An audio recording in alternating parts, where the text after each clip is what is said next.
pregunta, lo que les dije, listo, que ya la están grabando, me dicen por acá, entonces no habría lío. Cualquier pregunta se mutean o por el WhatsApp y ahí las vamos resolviendo poco a poco. Vamos a hablar de hemograma, vamos a hablar de ionograma, vamos a hablar de función renal, entendiendo ahí tanto las pruebas como tal de la función renal para el cálculo de la tasa de filtración, como el parcial de orina, que también tiene que ver algo con la funcionalidad del riñón. Vamos a hablar de perfil hepatobiliar y vamos a hablar de pruebas de coagulación. Más o menos en eso vamos a enfocar lo que va a ser pues esta tutoría. Vamos a empezar entonces hablando del hemograma. Quizá una de las cosas que más se piden y que en muchas ocasiones se piden de entrada al paciente, sea lo que sea que tenga cuando llega al servicio de urgencias, y que muchas veces uno se encuentra con hallazgos que en ocasiones no sabe cómo interpretar o cómo aproximarse a ellos. El hemograma en general lo que va a valorar son las 3 líneas de producción sanguínea o de la producción de células como tal de elementos formes en la sangre. Tenemos una línea roja, una línea blanca y una línea plaquetaria. La línea roja van a ser pues claramente los eritrocitos. Por su parte, la línea blanca vamos a tener todo lo que son las células del sistema inmunológico, desde los mastocitos, los granulocitos y los linfocitos. Y en la línea plaquetaria pues vamos a tener es como tal las plaquetas, pues como su nombre lo dice. Dentro de lo que podemos valorar en la línea roja, haciendo énfasis únicamente en los glóbulos rojos, podemos hablar del valor como tal de la hemoglobina, todo lo que son los índices eritrocitarios, el recuento eritrocitario absoluto como tal, el hematocrito. En cuanto a la línea blanca, podemos hablar de como tal del conteo total de leucocitos y ya el conteo diferencial de cada uno de los leucocitos, como habíamos hablado, neutrófilos, linfocitos, eosinófilos, basófilos, mastocitos, etcétera, etcétera, etcétera. Y en la línea plaquetaria vamos a tener el conteo plaquetario como tal, el volumen plaquetario, ¿listo? Usualmente el hemograma uno lo puede acompañar de otros 2 elementos como lo son los reticulocitos y como lo es el frotis de sangre periférico. El frotis de sangre periférico es algo de la cual no vamos a hablar ahorita porque realmente son muchos los hallazgos que muchas veces son poco específicos, entonces me parece más importante centrarnos en esto, que puede ser de más utilidad y que es más importante como tener claros los conceptos y poder como hacer el abordaje de cada una pues de estas cosas y de las alteraciones que vamos a ver en cada una de estas líneas celulares. En cuanto a la fisiología, pues lo que hay que recordar es cómo se forman, pues digamos así, muy rápidamente las líneas celulares de la sangre. Tenemos una célula hematopoyética madre, que es la que suele tener un CD34 positivo, que es esta. La célula hematopoyética se va a ir en 2 posibles células progenitoras. Tenemos una célula progenitora linfoide y una célula progenitora mieloide. La célula progenitora linfoide se va a encargar única y exclusivamente de la producción como tal de los linfocitos, mientras que la célula productora mieloide o progenitora mieloide se va a encargar de la producción de todo lo demás. Va a irse hacia los eritrocitos mediante pues un proceso de eritropoyesis en el cual no vamos a entrar ahorita en discusión ni nada. Va a irse hacia la producción de las plaquetas mediante la formación de los megacariocitos, o va a irse hacia la formación de los mieloblastos, los cuales se pueden diferenciar en las otras células que se conocen como los granulocitos, porque están llenos de gránulos, como podemos ver ahí pues en la fotico. Los basófilos, los neutrófilos, los eosinófilos y los monocitos. Entonces lo primero que hay que conocer pues en general cuando uno pide un examen, sea cual sea, si sea de los que vamos a revisar ahorita o no, es cuáles son los valores normales para entender cuándo va a poder estar alterado o cuándo estaría alterado pues digamos esta prueba. En cuanto a la hemoglobina, los valores normales de la hemoglobina en el hombre son de 13 a 18 gramos por decilitro y en la mujer se suele hablar de 12 a 16 gramos por decilitro. Los índices eritrocitarios, por su parte, podemos hablar del volumen corpuscular medio, que es de 80 a 100 femtolitros, la hemoglobina corpuscular media, que es de 27 a 32 picogramos, la concentración de hemoglobina corpuscular media, que es de 32 a 38 gramos por decilitro, y el RDW, que suele ser menor a 14. Ya vamos a hablar de qué quiere decir cada una de esas cosas. El recuento eritrocitario, que suele ser de 4,6 a 6,2 millones de eritrocitos por microlitro. Y en cuanto al hematocrito, recuerden por favor apagar todos el micrófono para que no haya el eco ahí que dañe como el audio para todos los demás. En cuanto al hematocrito, podemos hablar en el hombre de unos valores normales de 40 a 54% y en la mujer de 36 a 46%. Entonces digamos que estos serían como los valores normales, haciendo énfasis únicamente en lo que sería pues la línea roja. La hemoglobina, como todos saben, se da en valores de concentración, por eso digamos que las unidades son gramos por decilitro, y el punto de la hemoglobina es decirnos cuál es la concentración que hay en los glóbulos rojos de esa proteína o ese conjunto proteico que pues es la hemoglobina. Los índices eritrocitarios, por su parte, lo que nos buscan decir es cómo está la generalidad de la población eritrocitaria. El volumen corpuscular medio lo que nos va a decir es cuál es el tamaño de esos eritrocitos, pues en unidades de volumen, que son los femtolitros. De acuerdo a eso podemos saber si tenemos una población eritrocitaria que es muy chiquita, y ahí hablamos de microcitosis, que es normal, normocitosis, o que es elevada, y ahí hablamos de macrocitosis. La hemoglobina corpuscular media y la concentración de hemoglobina corpuscular media lo que buscan es decirnos cuál es el promedio de hemoglobina que hay en cada uno de los eritrocitos, y el RDW, por su parte, se llama ancho de distribución eritrocitaria, pues estas siglas son de su traducción en inglés. Y lo que nos dice este ancho de distribución eritrocitaria o este RDW es qué tan discordantes son las morfologías o los tamaños de los eritrocitos que yo tengo en la sangre. Es decir, si yo todos los eritrocitos que tengo en la sangre son aproximadamente del mismo tamaño o no lo son. Lo normal es que uno tenga un RDW menor a 14, porque pues de por sí digamos que, como todos sabrán, digamos antes de los eritrocitos tenemos los reticulocitos, y es normal que uno tenga 1 a 2% de todas las células sanguíneas que sean reticulocitos, y esos reticulocitos van a ser más grandes que los eritrocitos. Entonces es normal que haya cierta discordancia en el tamaño de los eritrocitos, que sería ese RDW menor de 14, pero es anormal que ya sea muy discordante, y ahí empezaríamos a hablar de un proceso que se llama anisocitosis, cuando tenemos un RW mayor a 14 y nos habla de una anomalía como tal, en una diferencia como tal de los tamaños de las poblaciones eritrocitarias que tenemos en la sangre. El recuento de eritrocitos pues es el recuento Disculpa, total. qué pena. ¿Podrías decir cómo es que se llama? ¿Anisocitosis? ¿Cómo? Anisocitosis, A-N-I-S-O-citosis, anisocitosis.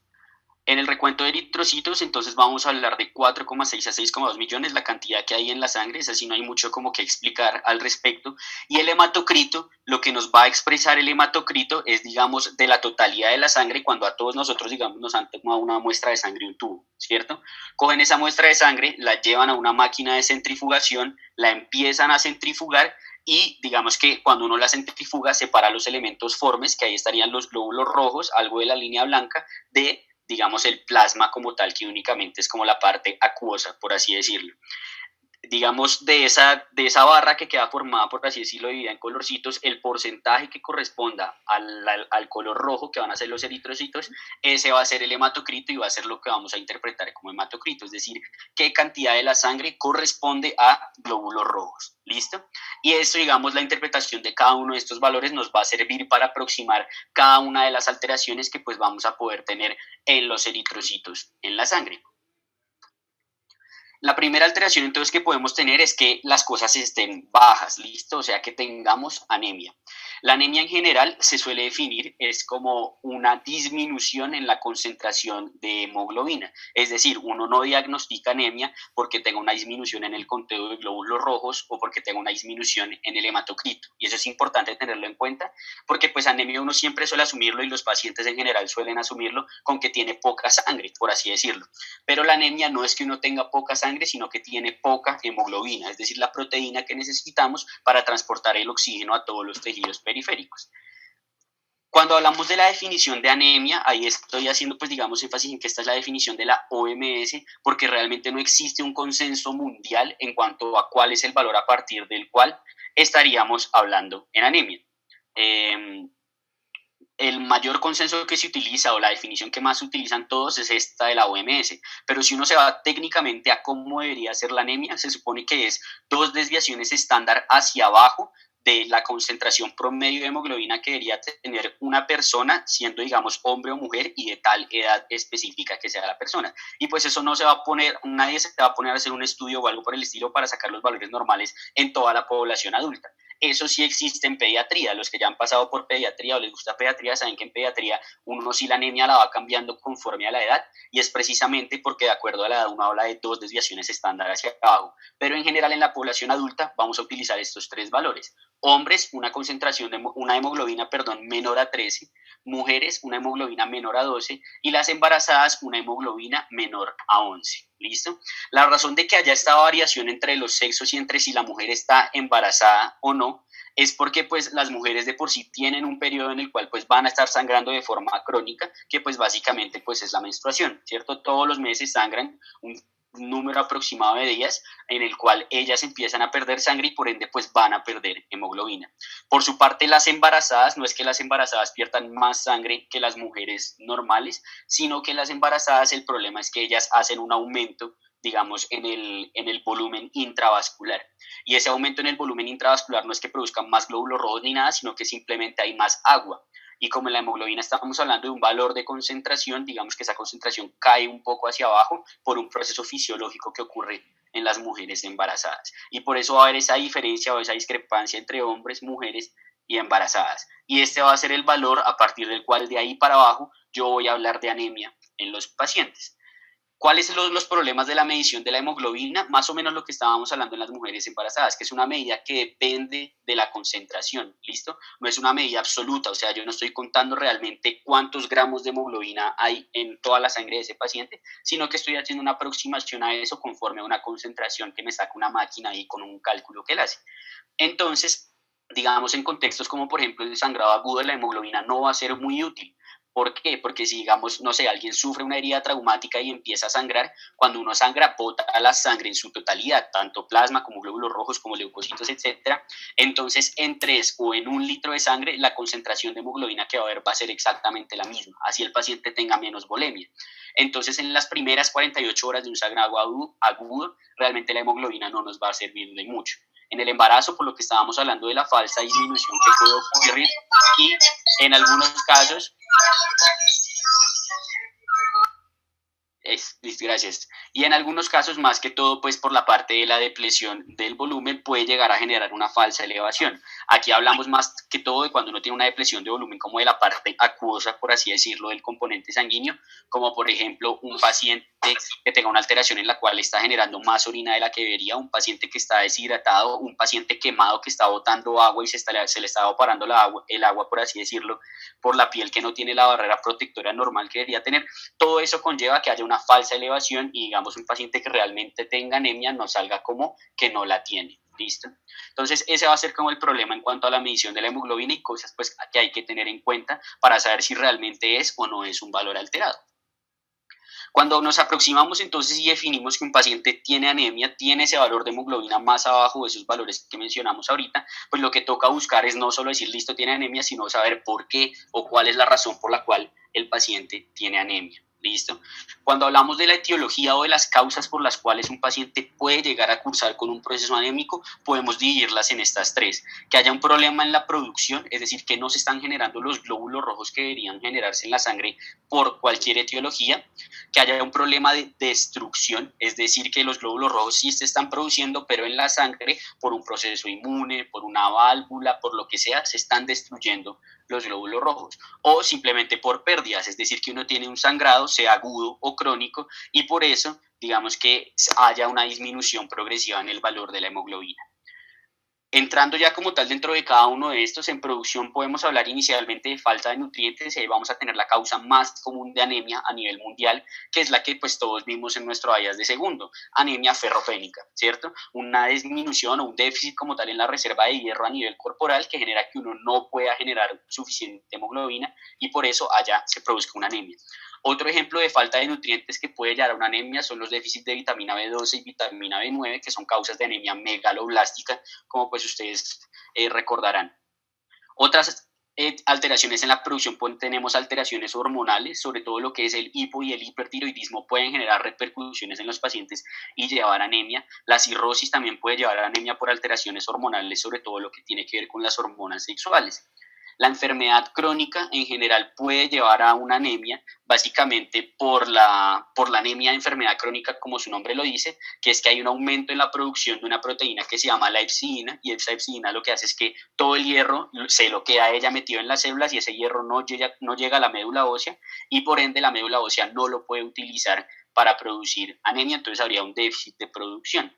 Y el otro déficit de producción ya van a ser alteraciones netamente medulares, aplasias medulares, infecciones que generan aplasia medular, todo este tipo de alteraciones puede llevar a que haya un déficit en la producción de glóbulos rojos y por ende una disminución en la hemoglobina y pues la anemia consecuente. En cuanto a la destrucción, podemos hablar de la hemólisis. La hemólisis se suele dividir usualmente conforme a si es extravascular o intravascular. Cuando hablamos usualmente de eso, extravascular quiere decir que la hemólisis se está generando en el sitio donde normalmente uno mata los glóbulos rojos que ya están viejitos, que ya cumplieron sus 120 días de ciclo de vida, que usualmente es cuando esos glóbulos rojos son anómalos. Y usualmente estas causas de hemólisis extravascular suelen ser las genéticas. Entonces ahí tenemos principalmente las membranopatías, enzimopatías, entonces estaríamos hablando de todo lo que es eriptocitosis hereditaria, esferocitosis hereditaria. En cuanto a enzimopatías estaríamos hablando del ciclo de glucosa 6-fosfato deshidrogenasa, estaríamos hablando de la anemia de células falciformes y cosas por el estilo. También podemos tener etiologías autoinmunes. La autoinmunidad la podríamos incluir tanto en intra como en extravascular, y la hemólisis intravascular sí va a ser cuando, digamos, los glóbulos rojos se están rompiendo dentro del vaso sanguíneo y no en la pulpa roja del vaso.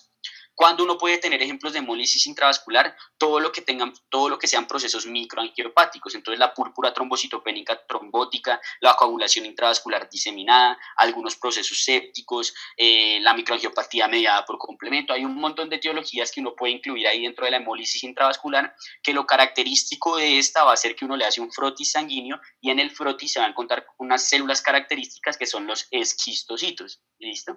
Mientras que en estas no se suelen ver esas alteraciones, sino que se ven las alteraciones propias de la patología, como la eriptocitosis, la esferocitosis y demás. Eso sería en cuanto a la destrucción. En cuanto a las pérdidas, digamos que aquí pues lo que vamos a hablar es trauma, que sería, digamos, un sangrado agudo, pérdidas ocultas y la menstruación. En pérdidas ocultas nos estamos refiriendo a esos sangrados que el paciente no se da cuenta que los está teniendo, cosas por el estilo, como podría ser un sangrado gastrointestinal crónico. Principalmente ese sería, pues digamos, como el que uno tendría que pensar.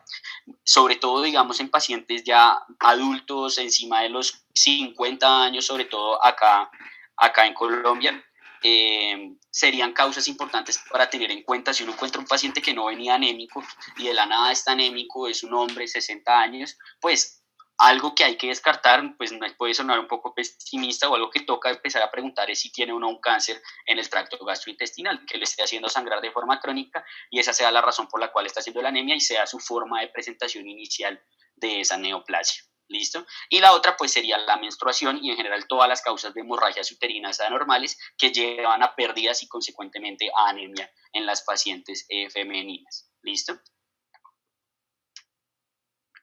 Entonces, digamos que para uno saber, digamos, toda esta parte de cuál podría ser cada una de estas causas que acabamos de mencionar que pueden llevar o que pueden generar anemia en un paciente, pues hay que hacer una adecuada aproximación diagnóstica.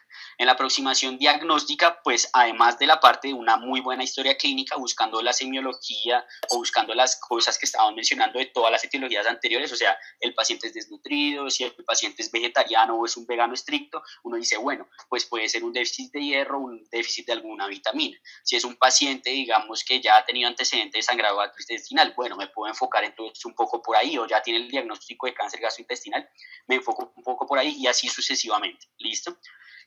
A nivel paraclínico, que digamos es más como el objetivo de esta tutoría, la aproximación diagnóstica se puede dividir en estas dos. Yo puedo dividir la anemia según conforme así la médula está respondiendo, es decir, la médula está diciendo, oiga, tengo problemas, tengo la hemoglobina bajita, tengo que producir más glóbulos rojos, o si la médula simplemente no está respondiendo. Y de esa forma podemos dividir la anemia en regenerativa y arregenerativa. Para esto utilizamos los reticulocitos, que son esas células que dijimos que eran las precursoras de los eritrocitos. Entonces, si yo tengo unos reticulocitos normales o disminuidos, que es menor a 4%, voy a hablar de una anemia arregenerativa, mientras que si tengo unos reticulocitos elevados mayores a 40%, hablo de una anemia regenerativa.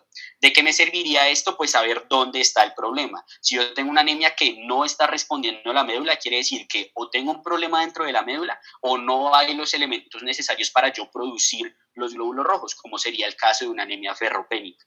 Mientras que si todo está bien en la médula, yo estoy bien nutrido y todo, pero a pesar de eso tengo anemia y mi médula está respondiendo, que sería el caso de la regenerativa, yo pensaría más en cosas tipo hemólisis y demás. ¿Listo? Entonces esa sería la utilidad de dividirla en arregenerativa y en regenerativa. La otra forma de dividirlas, y es la que yo más creo que es útil y más que uno se debe acordar, sobre todo porque reticulocitos no hay en todo lado para solicitar, es la del volumen corpuscular. Eso sí, la gran mayoría de hemogramas tienen los índices eritrocitarios y me permiten clasificar según el volumen corpuscular medio, que era la medida que habíamos dicho, que nos decía cuál era el tamaño promedio de esos glóbulos rojos, me permite clasificarla en macrocítica, normocítica o microcítica. La anemia macrocítica por encima de 100 fentolitros, normocítica 80-100 y una anemia microcítica cuando es menor a 80 fentolitros. Entonces, esta es la que yo más recomiendo y pues es la que se suele hablar usualmente en todos los algoritmos que uno encuentra. En el artículo de anemia del BMJ, en UpToDate, en las guías de la AFP, en todo lado la aproximación diagnóstica de la anemia la suelen hacer es conforme al volumen corpuscular. Usualmente, pues quienes ya han tenido la oportunidad de rotar en alguna práctica clínica o algo por el estilo, demás, han visto que es muy común que la gente hable de una anemia normocítica normocrónica, una anemia normocítica hipercrónica. Eso de la cromía suele salir desde la hemoglobina corpuscular media, conforme así está normal, elevada o alta, o baja, perdón. ¿Qué les puedo decir yo? Realmente que eso de que usted me diga normocrómica, hipercrómica o hipocrómica sirva de algo en el diagnóstico, no tanto, ¿listo? Y ustedes van a ver que de hecho en la literatura, sobre todo lo que es la literatura en inglés, UpToDate, BMJ y eso, nadie les habla de una clasificación sobre la cromía de la anemia. Entonces, más que saber si es normocítica o hipercrómica, me importa es que sepan cómo enfocar cada una de estas, cómo enfocar una macrocitosis, cómo enfocar una normocitosis y cómo enfocar una microcitosis en un paciente que tiene anemia. Claramente no vamos a hablar de todo eso, para eso pues está, digamos, la charla o la tutoría de anemia, pero sí podemos dar como una breve introducción, que es más o menos lo que está en este algoritmo que nos propone UpToDate para hablar digamos, de la anemia. Cuando tenemos un paciente en el cual evaluamos anemia y ya confirmamos que es una microcitosis, en la anemia microcítica, esa anemia es ferropénica hasta que se demuestre lo contrario, ¿listo? Y por eso la aproximación inicial ante una anemia microcítica es tomar estudios de hierro. Punto. Eso es como lo que me importa que les quede la microcitosis.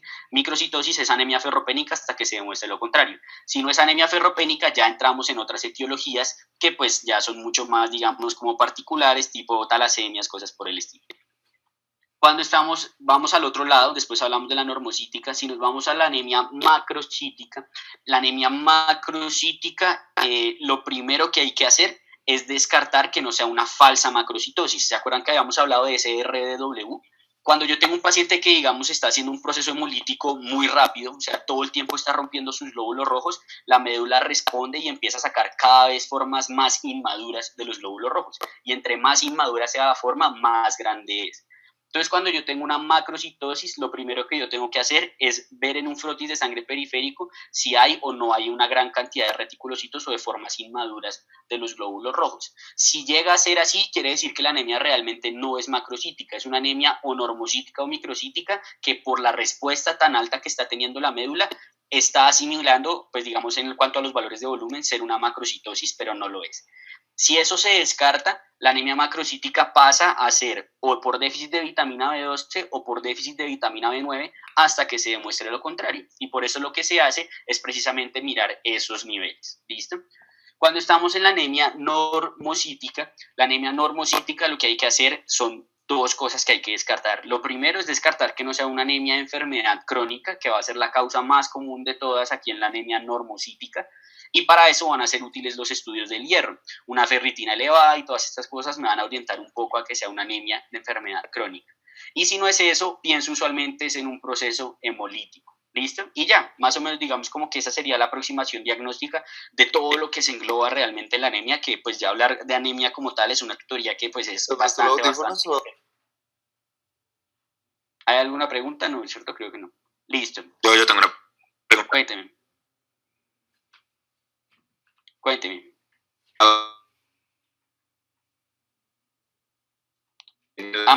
Me la mandó por acá. En un paciente con sangrado activo, ¿al cuánto tiempo se empieza a notar en el hemograma la disminución de la hemoglobina y al cuánto tiempo se debe tomar el hemograma control para ver si está controlado o no el sangrado? Pues realmente digamos que eso sobre todo está estudiado en hemorragias de vías digestivas altas, que es cuando los pacientes tienen un sangrado como muy masivo, por así decirlo. En general, cuando usted se enfrenta a un paciente que está sangrando, usted le toma un hemograma y el hemograma tiene anemia, les suele decir que ese sangrado no es agudo, sino que es crónico. O sea, ese man ya tenía algo de antes que le estaba sangrando, sino que hasta ahorita empezó a hacer la manifestación clínica. Usualmente, por lo menos en lo que es el enfoque de la hemorragia de vías digestivas, tanto altas como bajas, uno toma un hemograma inicial y el hemograma inicial uno lo suele repetir usualmente hacia las 10 horas y posteriormente hacia las 24 horas. Más o menos es como la aproximación que suelen hacer, por lo menos en hemorragia de vías digestivas altas, que es donde he leído el tema de esto que me está preguntando. ¿Al cuánto tiempo usted espera la disminución de la hemoglobina si realmente es un sangrado agudo? Usualmente hacia las 48 horas. Por eso siempre, digamos, en casi todos los artículos dicen que las primeras 48 horas la hemoglobina no es útil para seguir un sangrado. Es como lo que toca tener en cuenta. La hemoglobina es más por si está en valores o rangos transfusionales usted transfundirlo, más no porque la hemoglobina le hable realmente de qué tanto está sangrando o no el paciente. Le puedo hablar un poco más de cronicidad y de si necesita o no transfundirlo. Listo, gracias. Y me hacen otra pregunta acá, ¿no podría usar uno el RW para una aproximación inicial de la respuesta medular teniendo en cuenta la falta de recuento de reticulocitos? Sí y no, porque hay varios problemas con el RW. Por ejemplo, todo proceso hemolítico genera esferocitosis y los esferocitos tienden a ser casi que microcíticos e hipercrómicos. Entonces, el RW no sirve tanto para eso, sobre todo en cuanto a la valoración inicial de la respuesta medular, porque usted sí o sí tiene que garantizar que lo que usted esté viendo y lo que usted esté analizando sean los reticulocitos como tal, porque los reticulocitos son los que le hablan de la respuesta medular. Usted puede tener, digamos, no sé, un déficit de vitamina B12, puede tener unas células muy grandes y otras no lo tanto, usted ahí puede tener un RW aumentado e igualmente, a pesar de que el RW esté ensanchado, no le está hablando de que hay reticulocitosis, ¿listo? Entonces el RW no sería útil pues en ese contexto para uno pensar si es o no regenerativa la anemia. Listo. ¿Hay alguna otra duda adicional con anemia? Si no, vamos a seguir con el otro trastorno, que es que ya no sea que las cosas estén bajas en la línea roja, sino que estén aumentadas, que es cuando hablamos de la policitemia. La policitemia se define según la OMS, nuevamente, el mismo problema de la definición de anemia, que debe ser 2 desviaciones estándar por encima de bla, bla, bla, pero casi todos utilizan esta. Una hemoglobina mayor a 16,5 en hombres, una hemoglobina mayor a 16 en mujeres o un hematocrito mayor a 49% en hombres y mayor a 48% en mujeres. Problemas de la policitemia básicamente es la hemoconcentración y que siempre hay que descartar policitemia relativa. ¿A qué me refiero con esto de la hemoconcentración? Esos procesos en los cuales yo les decía que uno tiene un paciente que está deshidratado, cosas por el estilo. Si ustedes le toman un hemograma a un paciente que lleva con un proceso diarreico 24 a 48 horas, 6 deposiciones por día, el hematocrito le va a salir con definición de policitemia, pero no quiere decir que realmente haya un problema de que se mantenga muchos glóbulos rojos en su sangre, sino que simplemente esa disminución, digamos, en la parte acuosa o en el plasma de la sangre está haciendo que uno tenga una falsa policitemia, que es lo que se conoce como hemoconcentración o policitemia relativa.